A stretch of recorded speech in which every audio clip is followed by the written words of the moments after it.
By ons handskrif vandag gaan ons weer kyk na die k klankie. Die k noem ons hom. So, onthou jou vingerspasie, dan maak jy 'n reguit lyn oor 2 lyne en jy laat hom raak op die onderste lyn. Nou mag jy jou hand oplig. Nou kyk mooi, sy mondjies oop en dit begin in die middel van die lang lyn. Hy begin nie daarbo nie, anders is dit 'n hoofletter. Hy begin in die middel, dis 'n reguit lyn, skuins af en weer 'n reguit lyn skuins.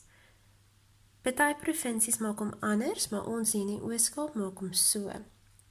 Kyk, weer 'n reguit lyn en dan skynslyn tot in die middel en skynslyn. Dit is net in die middel van daai klein lyntjie daar, nie die hele een nie. Dan maak ons vir l, vingerspasie. Dis lekker maklik, hy is net 'n reguit lyn af. Probeer hom reguit maak en nie skeef nie.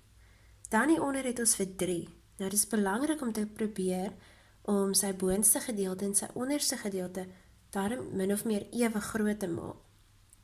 So maak eers sy gesig en dan sy lyfie. En probeer hulle lekker rond maak.